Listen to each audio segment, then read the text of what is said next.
saya nggak pernah punya masalah dengan laki-laki karena mereka malah memberikan jalan untuk kita. Laki-lakinya merasa confident, mereka punya keahlian sendiri yang berbeda dari kita. Mereka jadi membackup kita justru. Gitu. Beda kalau perempuan.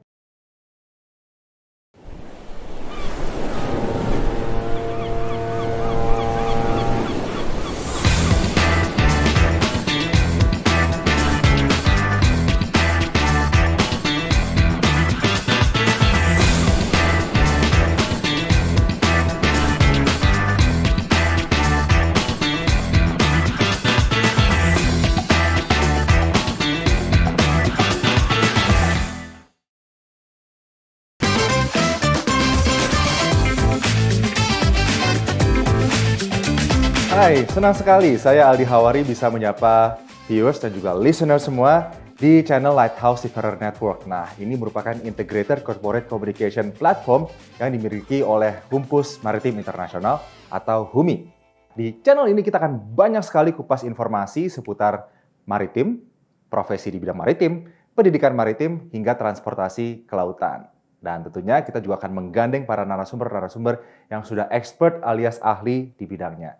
Jadi jangan lupa untuk like, comment, follow, dan subscribe channel Lighthouse Seafarer Network di YouTube maupun di Spotify. Viewers, listeners, di episode kali ini saya akan mengajak Anda untuk berkenalan dengan sosok seorang pemimpin wanita yang berkecimpung di industri yang mayoritas didominasi oleh pria, yaitu industri pelayaran. Nah, kita akan ngobrol-ngobrol bersama dengan Ibu Karmelita Hartoto. Beliau ini merupakan Ketua Umum dari Indonesia National Ship Owners Association atau INSA, sekaligus juga Direktur Utama dari PT Andika Lines. Jadi tetap di Lighthouse Seafarer Network.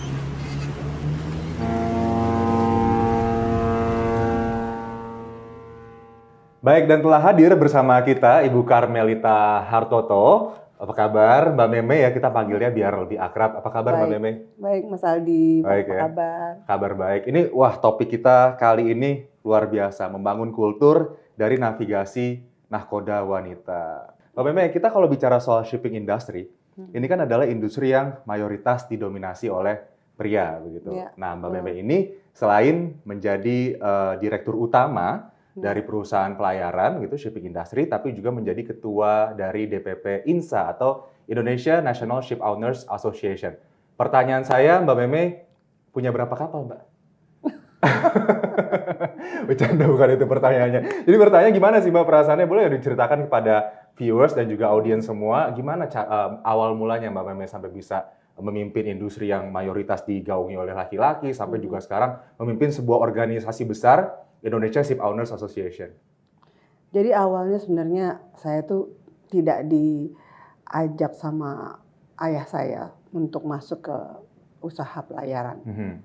Jadi beliau merasa bahwasannya untuk anak perempuan lebih baik pertama adalah kerja dulu sama orang. Waktu selesai sekolah kita diminta untuk kerja sama orang dulu. Setelah itu carilah nanti usaha apa yang kira-kira cocok untuk perempuan bekerja gitulah kira-kira. Karena seperti tadi Mas Aldi bilang pelayaran itu didominasi dengan laki-laki kan gitu. Tapi ternyata nasib berbeda sehingga pada tahun 94 ya ayah saya meninggal dunia, di mana tentunya belum ada yang dipersiapkan untuk menggantikan beliau, dan kita keluarga juga sangat-sangat kaget waktu beliau pass away. Dan akhirnya saya pulang kembali, dari tadinya saya kerja di Inggris di trading company, saya pulang ke Indonesia pada saat itu untuk holiday, tapi begitu ayah saya meninggal saya udah nggak kembali lagi ke Inggris. Dari 94 itu ya? Iya, saya langsung pada saat itu ibu saya lah yang menggantikan ayah saya. Kita sebagai anak-anaknya dikirimlah ke Tanjung Priok sana gitu ya untuk belajar. Langsung ke Tanjung Priok ya Mbak? Tanjung Priok gitu. Jadi ngalamin tuh fase-fasenya dari susah-susah di awal, di Tanjung Priok, ada di kapal, panas, operasional, ya kan? Panas, sampai akhirnya di posisi sekarang. Ya, pada saat itu memang kita, ya ada 1-2 kapal kita yang ke sana, dan juga memang kita juga ada pergudangan juga di Priok. Setelah berapa lama ibu saya akhirnya menempatkan saya ke kantor pusat di Kuningan pada saat itu, dan mulailah saya bekerja untuk ibu saya. Ya. kita juga punya partner pada saat itu, dan pada yang akhirnya ibu saya menetapkan bahwa saya boleh naiklah posisinya menjadi direktur gitu ya. Tapi dari memang kita tidak ada background dari, maksudnya dari ayah saya, tidak, karena beliau memang merasa bahwa perusahaan tadinya ingin di-run sama profesional gitu. Jadi keluarga itu dianggap bahwasannya mereka harus punya usaha sendiri aja, yang lain yang memang cocok buat kita, tapi usaha pelayaran ini inginnya oleh beliau di-run professionally gitu. Tapi karena udah ya Mbak Meme akhirnya. Ya, tapi akhirnya ya karena ayah saya pass away, ya saya yang run the company, dan kita tetap mempergunakan profesional untuk membantu membackup saya. Dan akhirnya kepemimpinannya terbuktilah sampai akhirnya diangkat menjadi Ketua Umum DPP INSA ya. Nah itu Ketua Umum, jadi Ketua Umum itu sebenarnya ada ceritanya lagi itu. Jadi awalnya karena ayah saya juga pernah menjadi Ketua Umum INSA, beliau digantikan oleh Pak Firdaus Wajidi, kebetulan adalah wakilnya ayah saya, bapaknya Pak Lutfi, mantan Mendak.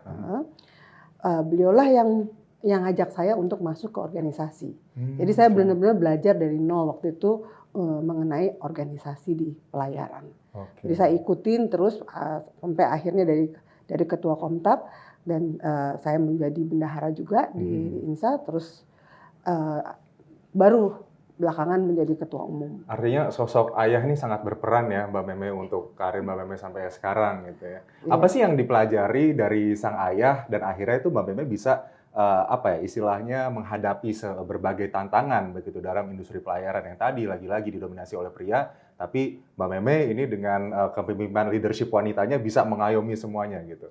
Wah, sebenarnya tantangan tuh banyak sekali ya, kita ngalamin juga di perusahaan kita sendiri. Kita juga banyak sekali hal-hal yang kita nggak expect terjadi juga gitu ya, karena punya partner ataupun punya profesional, bukan artinya kita bisa lepas begitu saja, tapi kita pun juga harus tetap mengkontrol ternyata seperti begitu gitu ya. Jadi kita juga pernah lepas dari partner kita gitu ya. Kita pun juga punya profesional, tapi juga kita harus jaga profesional kita juga gitu loh. Jadi nggak bisa lepas dari itu. Walaupun kita juga punya tanggung jawab terhadap organisasi, dan kebetulan juga organisasi saya bukan hanya di INSA, saya juga di Kadin juga gitu ya. Jadi tapi itu saya rasa membuka relationship kita ya, dengan kita masuk Kadin, kita juga membantu insanya juga gitu ya. Karena Kadin itu kan adalah payung daripada organisasi-organisasi. Jadi tentunya kita ketemu banyak orang, kita juga mendapatkan masukan-masukan dari banyak pihak. Wah jadi lincah banget nih kayaknya nih Mbak Meme nih, kesana kemari gitu kan, dan memang semuanya itu didapat dari kerja keras ya Mbak ya. Tapi kita bicara soal bagaimana prospek industri pelayaran, terutama pada saat pandemi COVID-19. Sekarang sudah mulai bergeser begitu, tapi kita nggak bisa pungkiri banyak sekali juga kabar-kabar eksternal yang mempengaruhi industri pelayaran kita. Apa sih Mbak tantangan untuk prospek industri pelayaran ke depannya, terutama kapal-kapal yang sedang berlayar di perairan Indonesia saat ini? Ya, kan kalau kita ketahui kemarin habis COVID-19, sekarang juga masih ada katanya varian baru, belum lagi ada monkeypox lah ya, belum juga perang Rusia-Ukraina gitu. Tapi ini sesuatu yang saya rasa kerikil-kerikil lah ya, yang kita nggak boleh berhenti begitu saja, tapi kita juga harus terus mencari inovasi-inovasi apa yang bisa kita lakukan. Sekarang memang MFO juga bahan bakar kita juga mulai tinggi kan, juga harga juga tinggi, malah mencapai 22,5% lah kira-kira kenaikannya ya. Nah kita berharap ke depan ini tetap kita masih bisa ada dari pemerintah nih membantu kita, memberikan kemudahan-kemudahan terutama dalam banking gitu ya, memberikan kemudahan dari kebijakan-kebijakannya dari pemerintah. Nah, ini yang tantangan yang kita hadapi. Satu itu. Yang kedua pun juga tentunya teman-teman di sini melihat harga kapal nih udah ada yang mulai kerasanya kayaknya mau turun nih, mudah-mudahan beneran turun gitu ya. Sehingga ada kesempatan untuk teman-teman untuk membeli kapal baru. Tapi ya semua masih wait and see ya, wait and see. Tapi sebetulnya saya benar-benar penasaran, Mbak Meme punya berapa kapal sih, Mbak? Waduh, itu jangan ditanya. Oke, banyak lah ya yang jelas ya di bawah ini. Mbak, ini BTW, kita kan ngomongin soal tadi ya prospek industri jasa pelayaran begitu di tengah pandemi COVID-19. Tadi Mbak Meme sudah menyebutkan berbagai tantangannya. Pastinya juga ada salah satu yang harus dihadapi adalah persaingan atau kompetisi di perusahaan-perusahaan pelayaran lain, tidak hanya nasional tapi juga sampai mancanegara begitu. Bagaimana Mbak menghadapi kompetisi yang ada saat ini? Sebenarnya kompetisi itu bagus, baik ya, antar apalagi sesama pengusaha pelayaran.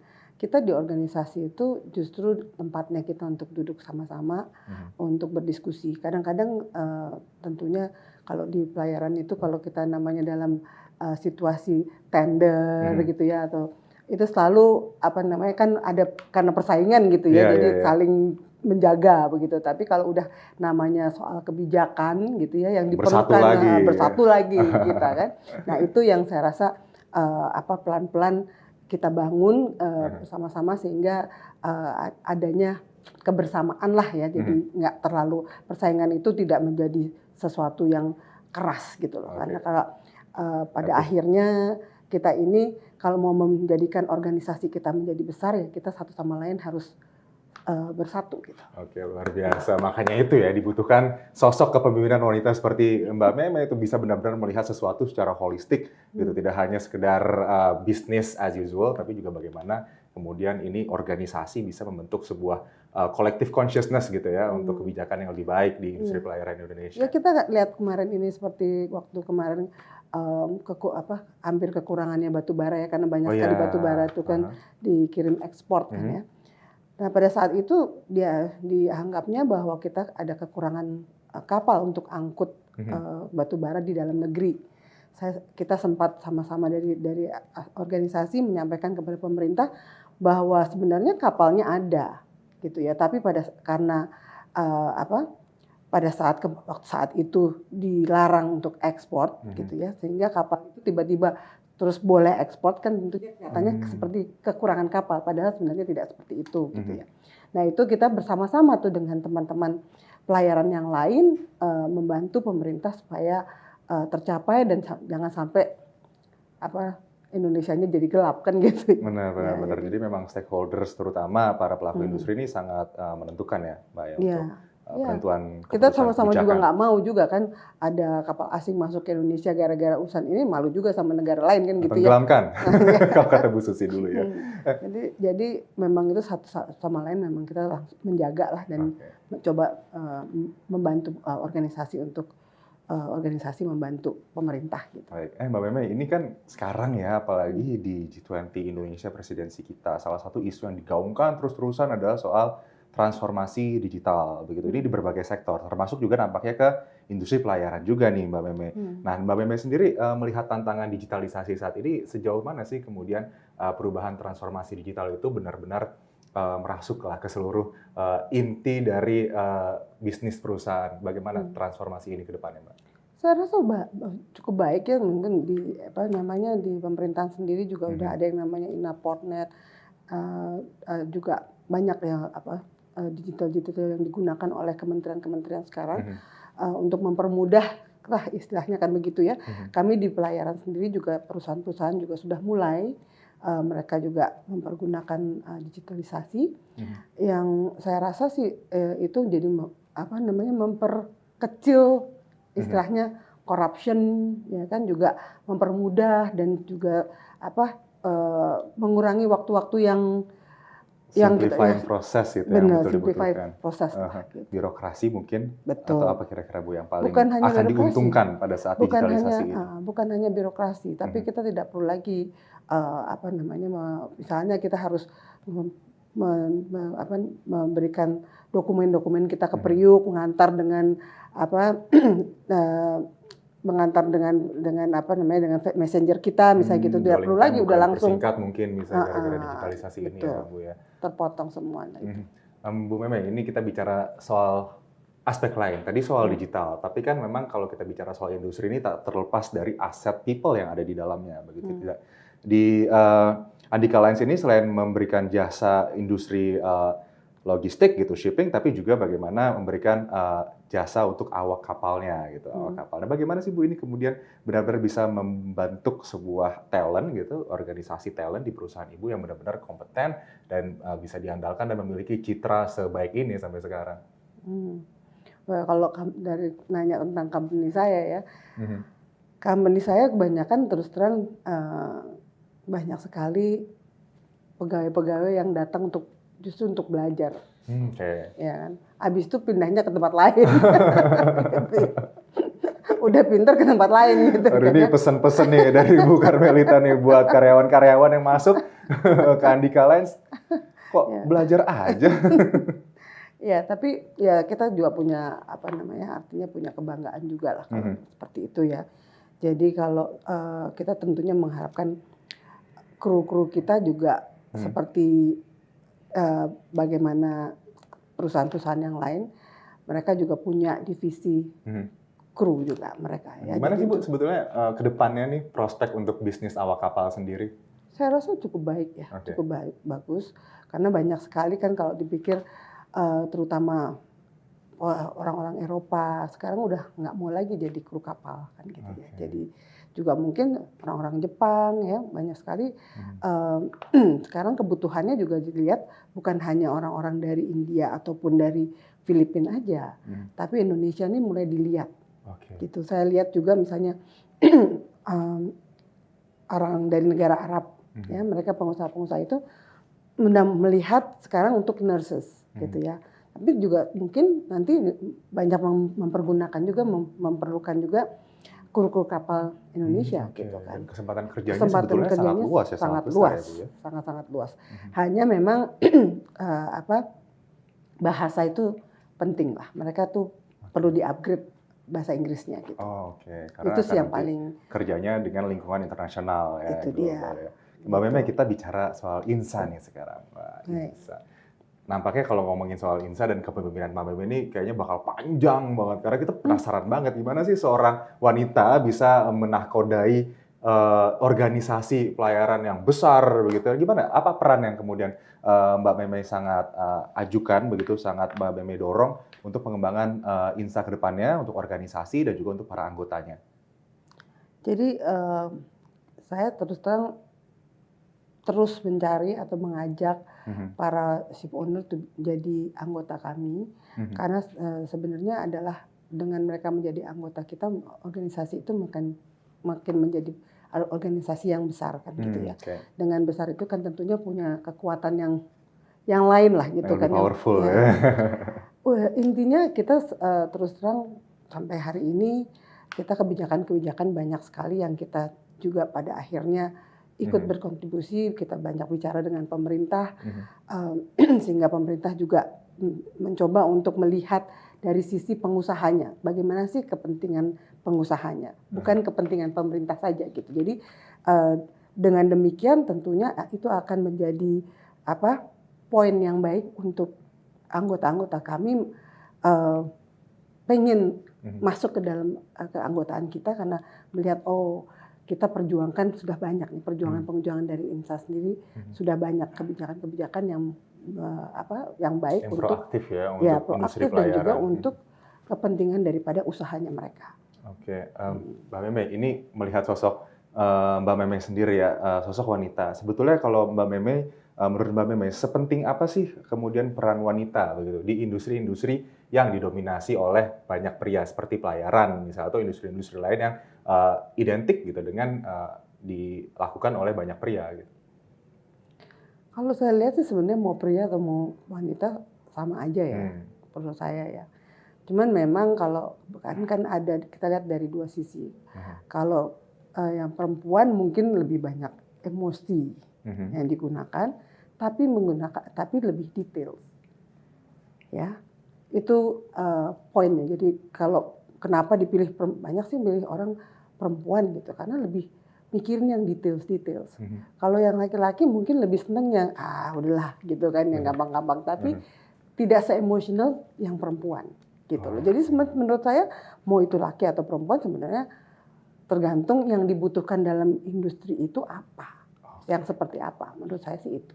Kalau dan orang suka tanya sama saya, gimana sih kalau tadi Mas sendiri juga nanya kan, gimana sih kalau di antara laki-laki, gitu kan, kita perempuan, saya nggak pernah punya masalah dengan laki-laki. Kenapa? Karena mereka malah memberikan jalan untuk kita. Gitu kan, silahkan aja, oke gitu. Karena merasa laki-lakinya merasa confident bahwa mereka punya pemimpin yang capable, keahlian sendiri gitu. Mereka punya keahlian sendiri yang berbeda dari kita, gitu loh. Jadi ya silakan. Mereka jadi membackup kita justru, gitu. Beda kalau perempuan. Nah sekarang ini adalah persaingannya bukan laki dan perempuan, justru perempuan dan perempuan, gitu. Jadi banyak. Nah, dulu memang awal-awal saya merasa bahwa yang laki tidak mau memberikan jalan kepada kita perempuan. Dianggapnya perempuan apa sih nih gitu. Misalnya apa sih? Sekarang justru persaingannya antara sekarang perempuan malah, Sekarang malah laki-lakinya memberi jalan karena mereka sudah yakin dan tahu bahwa mereka punya keahlian tertentu, yang perempuan ahliannya lain lagi, mengerjakan yang detail-detail gitu loh. Tapi kalau perempuan sama perempuan itu yang berat. Itu yang berat itu yang berat. Itu yang ada. Ternyata itu yang berat ya Mbak ya. Yang sampai akhirnya Mbak Meme setelah berbelasan tahun gitu industri pelayaran, ternyata yang paling berat adalah kompetisi sesama wanita. Sesama wanita. Kenapa? Karena mereka pasti ada, kalau mereka tidak melihat bahwa harusnya mereka berkolaborasi bersama-sama untuk maju, mereka akan coba untuk menjegal. Gitu loh. Ya kan, mencoba untuk menjaga. Stigma ini yang harus dipatahkan sebetulnya jika wanita semua berkolaborasi. Padahal sebenarnya kalau kita perempuan sama perempuan bisa berkolaborasi, bisa saling dorong dan merasa bahwa kawan kita misalnya lebih capable dari kita, dorong. Tapi kita ingatkan kepada kawan kita, setelah kita dorong, kita ditarik dong juga, kan gitu. Iya, Mbak, ini kalau Mbak Meme kan sekarang udah jadi sosok wanita yang bisa saya bilang ya, sangat inspiratif lah untuk banyak wanita lain di Indonesia. Tapi kalau Mbak Meme sendiri sosok wanita yang menjadi panutan ya, sampai Mbak Meme sekarang bisa ada di tonggak kepemimpinan saat ini di INSA maupun di Andika lain, siapa sih Mbak? Ibu saya. Kenapa, boleh Mbak dijabarkan sedikit mungkin kenapa sang ibu nih benar-benar? Karena kan kalau misalnya lihat dari historinya ayah ya banyak kemudian memberikan pelajaran tentang Andika Lines, kemudian ada di organisasi INSA juga. Ini unik sebenarnya, ayah saya itu Jawa, tapi nggak kelihatan kayak orang Jawa. Ibu saya itu justru Aceh, jadi sosoknya tuh lebih keras lah ya. Gimana ya, mungkin Anda tahu lah orang Sumatera seperti apa gitu. Jadi kita memang banyak dididik keras. Kita banyak melihat bagaimana ibu saya berperan sebagai istri pun. Beliau pada saat itu waktu ayah saya masih ada, tidak hanya duduk di rumah mengurus rumah tangga, tapi juga punya kesibukan lain yang memang bukan bekerja, tetapi lebih ke dia punya hobi, gitu. Hobi-hobi itu yang dimana juga menghasilkan uang tidak besar, tapi satisfaction-nya dari dia untuk yang dia dapati itu yang penting ya. Tapi pada saat itu pun juga hobi yang dia ambil kebetulan adalah hobi yang belum banyak dijalanin di Indonesia pada saat itu. Which is, kalau boleh tahu? Yaitu jadi wedding organizer. Wah, dan akhirnya itu, mungkin Mbak Meme kemudian mempelajari kepemimpinan dari sang ibu. Iya, karena saya lihat dia berusaha keras menunjukkan bahwa dia harus salah satu yang terbaik lah di Indonesia ini saat itu gitu. Sekarang sih udah enggak ya, tapi artinya waktu itu baguslah hasilnya beliau. Wah, nggak heran ya akhirnya sekarang Ibu Karmelita Hartoto ini jadi seperti sekarang karena sosok ayah, sosok ibu benar-benar punya peran besar ya Mbak ya untuk membentuk karakter dari seorang Karmelita Hartoto. Baik, mungkin terakhir nih Mbak Meme, kita bicara soal pesan untuk para wanita, para audiens, viewers, dan juga listeners kita yang menyaksikan maupun mendengarkan ya. Apa sih pesan yang ingin disampaikan ke depannya untuk para wanita, terutama wanita yang berkecimpung di dunia usaha saat ini? Ya, kita tidak berhenti belajar dari orang lain. Dan jangan merasa bahwa kita sudah cukup apa yang kita pelajari, yang kita rasa dengan dengan berkomunikasi dengan kawan-kawan kita dan coba berusaha melihat sisi positif daripada orang lain, itulah yang merupakan satu pelajaran buat kita. Oke, jadi tadi pesannya juga salah satunya adalah gimana biar wanita ini selalu berkolaborasi. Betul sekali. Tidak hanya sekedar berkompetisi, tapi saling mendorong satu sama lain ya Mbak ya. Baik, Mbak Meme, wah ini diskusi yang inspiratif, sangat informatif juga bagi kita semua ya. Dan kedatangan Mbak Meme ke channel kita pada kali ini juga pastinya akan sangat banyak mengundang inspirasi bagi wanita-wanita lain. Dan semoga ini bisa memberikan banyak manfaat ya. Mbak Meme sukses selalu untuk Andika Lines maupun untuk Insanya. Kita nantikan gebrakan-gebrakan lainnya Mbak Meme tidak hanya di industri pelayaran saja, tapi untuk Indonesia secara keseluruhan. Terima kasih Mbak Meme, sehat selalu. Ya,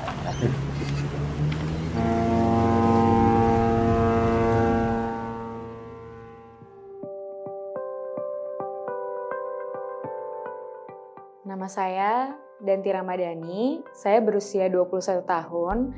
Sebelumnya saya bersekolah di SMA N 7 Tangerang Selatan yang letaknya di daerah BSD. Lalu setelah saya lulus SMA, saya daftar kuliah di Sekolah Tinggi Ilmu Pelayaran atau biasa disebut STIP.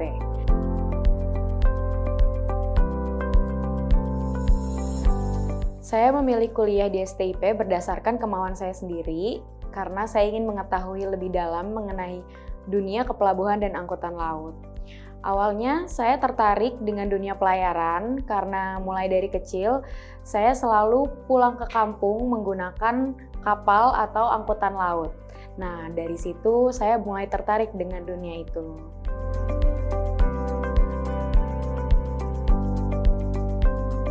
Saat ini saya sedang menjalani praktek kerja darat di PT Humbus Transportasi Kimia selama 1 tahun atau 2 semester, yaitu semester 5 dan 6. Tidak ada proses khusus untuk penempatan kerja, jadi dari STIP sudah langsung memilihkan perusahaan untuk praktek kerja bagi taruna dan taruninya.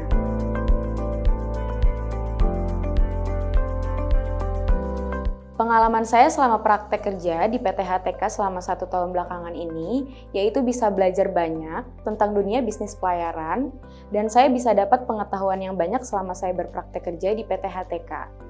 Hal yang menarik saat saya berpraktek di PT HTK sangat banyak karena karyawan-karyawan di sini sangat ramah.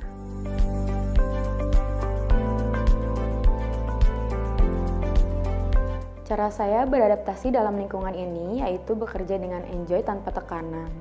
Enjoy dalam arti bekerja dengan nyaman dan tenang tetapi tetap tegas.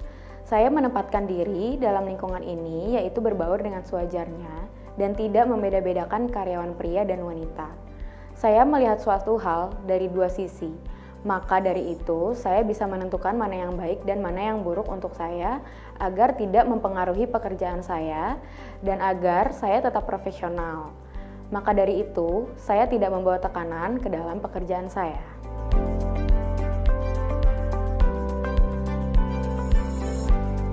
Menurut saya, dunia pelayaran ke depannya menjanjikan dan jelas jenjang karirnya, karena di dunia pelayaran masuk tesnya saja tidak mudah. Untuk naik jabatan pun juga tidak mudah, harus ada sertifikat-sertifikat tertentu yang diambil. Intinya, untuk menempati posisi atau jabatan tertentu ada requirement-nya tersendiri. Jadi, bila kita bekerja dengan baik dan terus menambah ilmu, tentunya kesempatan untuk naik jabatan akan ada.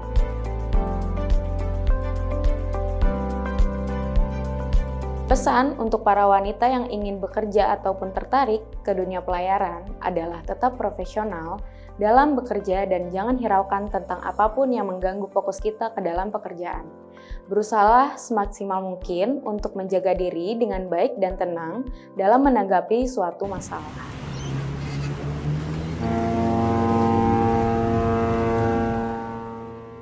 Nah, viewers dan listeners, gimana tadi bincang-bincang saya dengan Ibu Karmelita Hartoto? Seru banget kan? Semoga dengan bincang-bincang kita tadi semakin banyak ya generasi muda, terutama juga wanita yang terinspirasi, lalu mau berkarir di bidang kemaritiman. Oke, terima kasih tentunya untuk para narasumber, kemudian untuk viewers dan juga listeners semua. Terima kasih banyak, jangan lupa untuk like, follow, komen, dan subscribe akun YouTube dan juga Spotify Lighthouse Seafarer kami dan juga nantikan update kami selanjutnya di Lighthouse Seafarer. Saya Aldi Hawari pamit, sampai jumpa di episode selanjutnya.